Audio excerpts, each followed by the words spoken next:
Hi, hello, welcome. I'm Ruth, and we're going to learn a little bit about pottery in this book called The Healing Season of Pottery. We follow Jungmin. She is a broadcast writer. She discovers this pottery class studio in the village that she lives in called Chestnut Burr Village. And ever since experiencing this pottery class, she's never looked back. This book talks about themes in guilt, finding yourself, imposter syndrome, pet therapy, and finding new hobbies in your everyday lives. This is also considered a slice of life book. The pacing of the book might not be for everyone. It is a slow burn, and these are the type of book that I gravitate towards a lot because even though it's a slow burn, there's not much craziness action happening, but still I think you can get a lot out of the dialogue, the interactions between the characters in this book. So a couple of things of why I really like this book, because it shows the vulnerability of people, especially in all walks of life. The second thing, a lot of the pottery references. First, I love that they mentioned ghost reference. I mean, how can you write a book about pottery and not talk about the Ghost movie?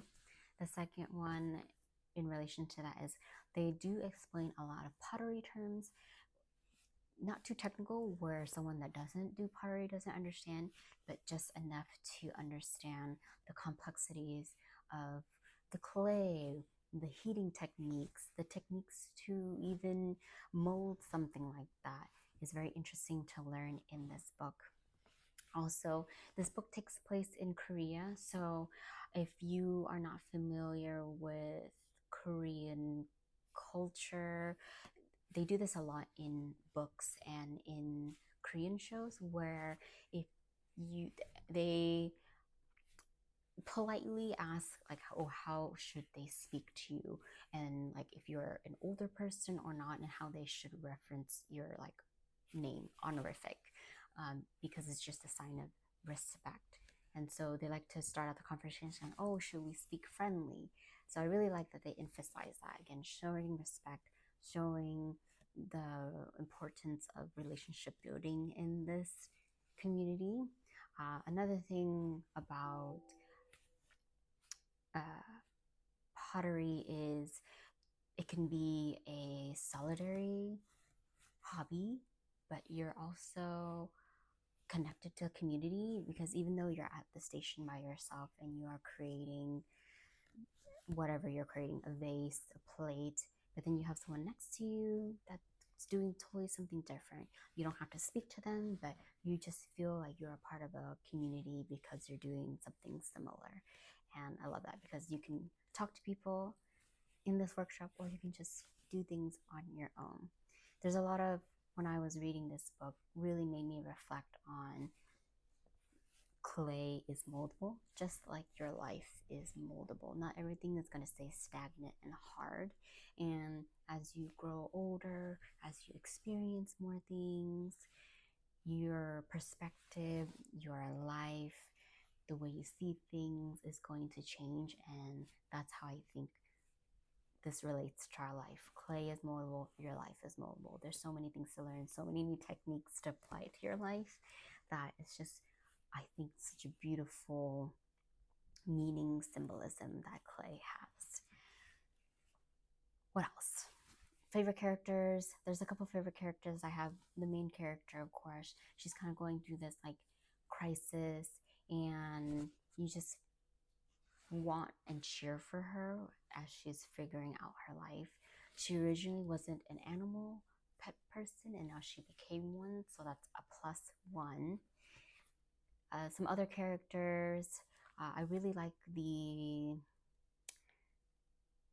owner because she used to be a famous pottery. She still is, but she used to be a famous pottery person, and she kind of took life slow, and she's just you know, imparting her knowledge on future generations of how great pottery is. So she's one of my other favorite characters. They call her Somin, and I apologize if I butcher the Korean word for that. It's like teacher, master. And the dislike I have with this book, just one, nothing significant. It's just more, again, if you're not really familiar with Korean names, it can be very confusing because there's a lot of Korean names that start with J in this book. So it took me a little while to figure out, okay, this is this character, this is this character. So I'll list all the Korean J names in this book here for you so that you can see all over the screen here. So that was the only dislike. But after that, you know, once you read more about the characters over and over again, then you start memorizing, you know, who they are and how they impact the story. The other thing I liked about this book is the cover. Nice blue, calm cover. There's a nice pet-friendly cat in the cover here too to kind of give it that calming vibe.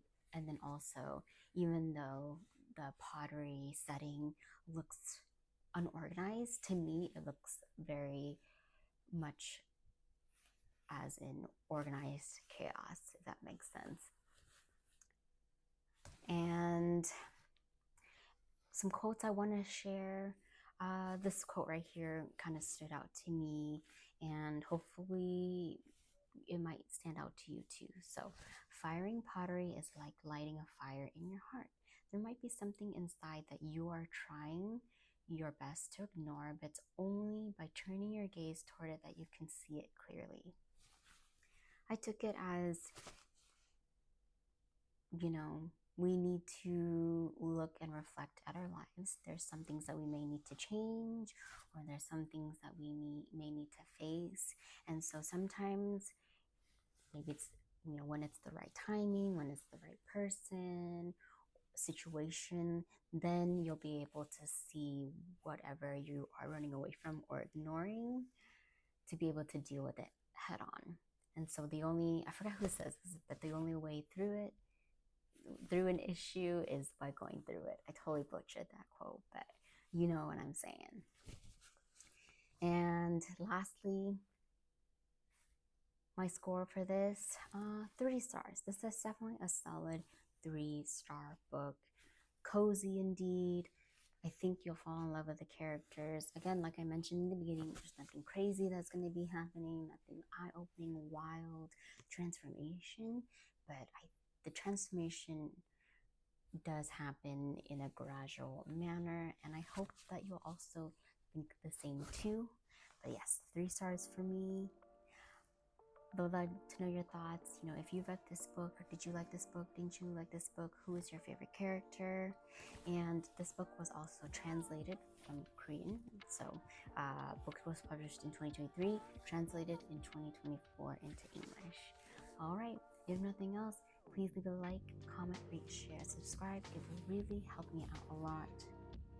I will see you in the next video. Happy reading.